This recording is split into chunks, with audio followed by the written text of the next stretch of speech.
வணக்கம். இன்றைக்கி நம்ம என்ன ரெசிபி பார்க்க போகிறோன்னா, நம்ம ஒரு பாஸ்தா தான் எப்படி செய்கிறதுன்னு பார்க்க போகிறோம். அதுக்கு நான் ஃபஸ்ட்டு ஒரு பேனை சூடு பண்ணிவிட்டு ஒரு 2.5லேருந்து 3 டம்ளர் தண்ணி ஊற்றிக்கிறேன். இந்த தண்ணி எதுக்கு ஊற்றுறேன்னா, நம்ம எடுக்கிற பாஸ்தாவை நம்ம இதில் வேக வச்சு ஃபஸ்ட்டு எடுத்துக்கலாம். நான் எல்போ டைப் பாஸ்தா எடுத்திருக்கேன். அதை வச்சு தான் நான் இன்றைக்கி செய்ய போகிறேன். இப்போ இந்த தண்ணியை ஊற்றி முடித்ததுக்கப்புறம் நான் ஒரு ஸ்பூன் அளவுக்கு எண்ணெய் ஊற்றிக்கிறேன். இந்த எண்ணெய் எதுக்குன்னா, பாஸ்தா வேகும்போது அப்போ தான் ஒன்றோட ஒன்று ஒட்டாமல் நல்லா தனித்தனியாக இருக்கும். அதனால் எண்ணெய் ஊற்றிக்கணும் ஃபஸ்ட்டு. அதுக்கப்புறமா கல்லுப்பு கொஞ்சம் போட்டுக்கிறேன். ஏன்னா பாஸ்தா வேகும்போது அப்போ தான் உப்பு அதோட சேர்த்து வேகும். நம்ம அதுக்கப்புறம் கொஞ்சம் வேணும்னா டேஸ்ட்டுக்கு சேர்த்துக்கலாம். இப்போ எண்ணெயும் உப்பையும் போட்டுட்டு நான் நல்லா கலக்கி விட்டுடுறேன். கலக்கி விட்டுட்டு அது ஓரளவுக்கு கரைஞ்சதுக்கப்புறமா நான் எடுத்து வச்சுருக்க எல்போ டைப் பாஸ்தாவை நான் ஒரு 1.5 கப் சேர்த்துக்கிறேன். 1 கப் இப்போ சேர்த்துட்டு இப்போ அடுத்தது ஒரு 1/2 கப் சேர்த்துக்கிறேன். இது கோதுமையில் செஞ்ச பாஸ்தா.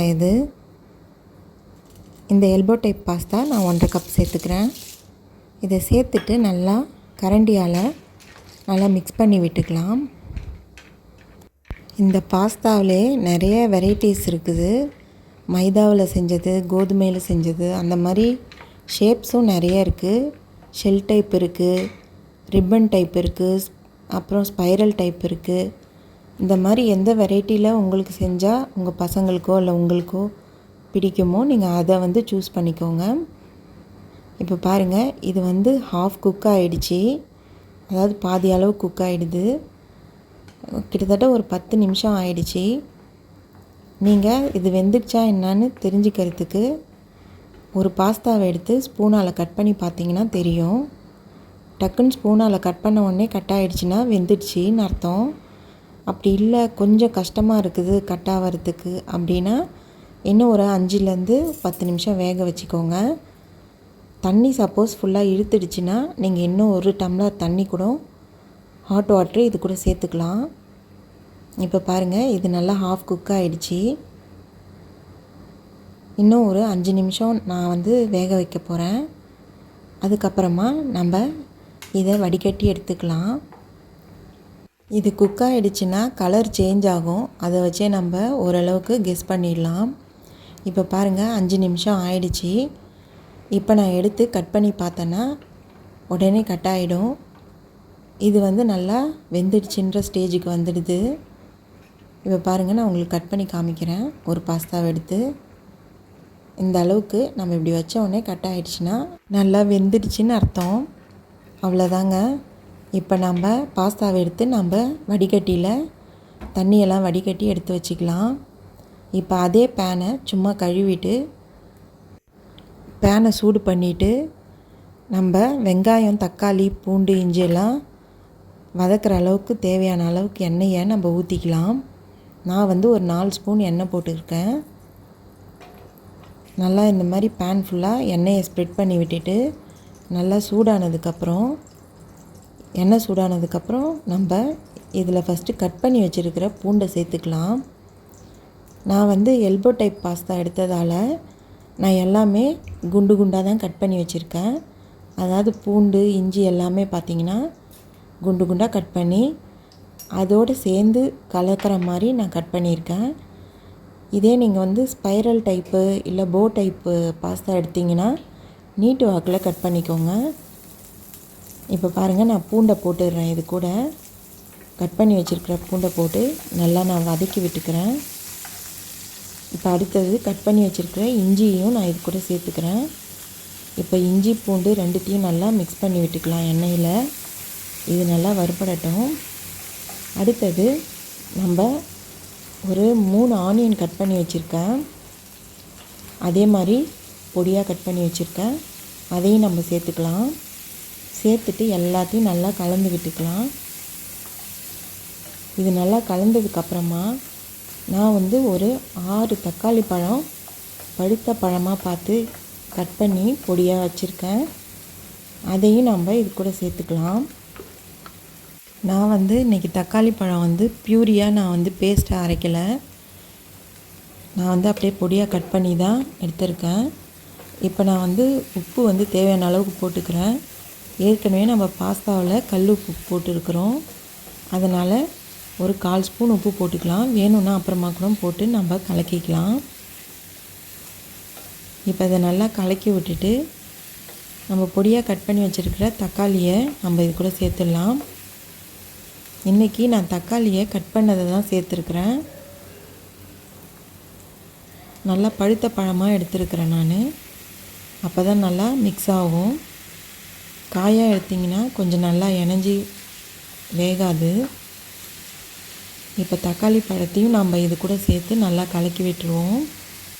நம்ம இந்த பாஸ்தா ரெசிபியை டிஃபனுக்கோ அல்லது டின்னருக்கோ அல்லது ஸ்நாக்ஸ் டைமுக்கோ எதுக்கு வேணாலும் நம்ம ரெடி பண்ணிக்கலாம். ஒரு சிலருக்கு வந்து பாஸ்தாவில் இந்த மாதிரி தக்காளியை வந்து முழுசாக போட்டால் பிடிக்காது அப்படின்னா நீங்கள் இதை மிக்சியில் போட்டு தக்காளியை அடித்து நல்லா பியூரி மாதிரி செஞ்சு அப்படியே இது கூட நீங்கள் வெங்காயத்து கூட சேர்த்துக்கலாம். இப்போ பாருங்கள், தக்காளி, வெங்காயம், இஞ்சி, பூண்டு எல்லாம் சேர்ந்து நல்லா பாதி அளவுக்கு வெந்துடுச்சு. நல்லா தக்காளி தண்ணி விட ஆரம்பிச்சிடுச்சு. இந்த அளவுக்கு நம்மளுக்கு வெந்ததுக்கப்புறமா நம்ம கொஞ்சமாக இடிகாரம் சேர்த்துக்கலாம். இடிகாரம்னா தனி மிளகாய் தூள். இல்லை உங்களுக்கு தனி மிளகாய் தூள் போட பிடிக்காது, நான் வந்து மிளகுத்தூள் தான் போட்டுப்பேன் அப்படின்னா நீங்கள் மிளகுத்தூள் கூட சேர்த்துக்கலாம். இப்போ நான் 1.5 ஸ்பூன் வந்து தனி மிளகாய் தூள் சேர்த்துக்கிறேன். நீங்கள் காரத்துக்கு ஏற்ற மாதிரி கூட குறைய சேர்த்துக்கோங்க. இல்லை பெப்பர் தூள், அதாவது பெப்பர் பவுடர் கூட நீங்கள் சேர்த்துக்கலாம்.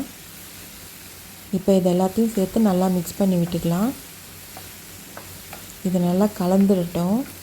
இது கலந்ததுக்கப்புறமா அந்த பச்சை வாசனை போனதுக்கப்புறம் நம்ம இந்த ஸ்டேஜ்லேயே ட்ரையாக வேணும் பாஸ்தா அப்படின்னா இந்த ஸ்டேஜில் நம்ம வேக வச்சுருக்க பாஸ்தாவை நம்ம இது கூட சேர்த்துக்கலாம். ஆனால் எனக்கு ட்ரையாக வேணாம், நான் கொஞ்சம் கிரேவி மாதிரி தான் இன்றைக்கி செய்கிறேன். அதனால் நான் வந்து இது கூட கொஞ்சம் தண்ணி ஆட் பண்ணிக்கிறேன். ஒரு 1/4 டம்ளர் தண்ணி இது கூட சேர்த்து இன்னும் கொஞ்சம் நேரம் நான் வதங்க விட போகிறேன். இது நல்லா இந்த மாதிரி கிரேவி கன்சிஸ்டன்சியாக ஆனதுக்கப்புறமா நான் வந்து வேக வச்சு வடிகட்டி வச்சுருக்க பாஸ்தாவை நான் இது கூட சேர்த்துப்பேன். இது நல்லா வேகட்டும். தண்ணியை நல்லா இழுத்துடுச்சு பாருங்கள். இந்த அளவுக்கு கிரேவி கன்சிஸ்டன்சி மாதிரி இருக்கும்போது நான் வந்து வேக வச்சுருக்க பாஸ்தாவை இது கூட சேர்த்துக்கிறேன். இந்த ஸ்டேஜில் நீங்கள் சோயா சாஸ்லாம் சேர்க்கணுன்னா சேர்த்துக்கலாம். நான் இன்றைக்கி சோயா சாஸ் சேர்க்கலை. இப்போ பாருங்கள், நான் வேக வச்ச பாஸ்தாவை நான் இது கூட சேர்த்துக்கிறேன். சேர்த்துட்டு பொறுமையாக நான் கிண்டி விட்டுடுறேன்.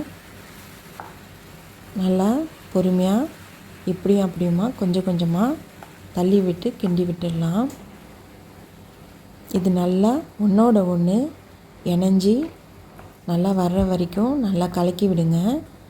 அடுப்பை வந்து சிம்மில் வச்சுட்டு நீங்கள் இதை செய்யுங்க. ஹை ஃப்ளேம்லேயோ மீடியம் ஃப்ளேம்லேயோ வைக்க வேண்டாம். சிம்மில் வச்சு செஞ்சிங்கன்னா தான் இது நல்லா கலக்கி விடுறதுக்கு வசதியாக இருக்கும். இது நீங்கள் பெரியவங்கள்லேருந்து சின்னவங்க வரைக்கும் எல்லாருமே விரும்பி சாப்பிடுவாங்க. இந்த மாதிரி வீட்டில் இருக்கிறத வச்சு சிம்பிளான ஒரு ஹெல்த்தியான பாஸ்தா செஞ்சு நீங்களும் ட்ரை பண்ணி பாருங்கள். இதில் நம்ம எதுவுமே மசாலா ஐட்டம் எதுவுமே சேர்க்கலை. அதனால் இது உங்களுக்கு நெஞ்சு கறிக்கும், இல்லை இது வேணான்னு சொல்லுவாங்க, பெரியவங்களுக்கு ஜீரணமாகாது அப்படின்லாம் நினைக்கவே வேண்டாம்.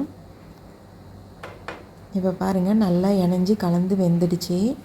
இது ஒரு 5 நிமிஷம் இதே மாதிரி கலக்கி விட்டுட்டு ஒரு 5 நிமிஷம் கழித்து நம்ம ஸ்டவ் ஆஃப் பண்ணிவிடுவோம். அவ்வளோதாங்க, பாஸ்தா ரெடி ஆகிடுச்சு. இதை நீங்கள் இப்போ சர்வ் பண்ணலாம். இது கூட சாஸோ அல்லது மயனேஸோ வச்சு சாப்பிட்டிங்கன்னா டேஸ்ட்டு சும்மா சூப்பராக இருக்கும். நீங்களும் ட்ரை பண்ணி பாருங்கள். தேங்க்யூ.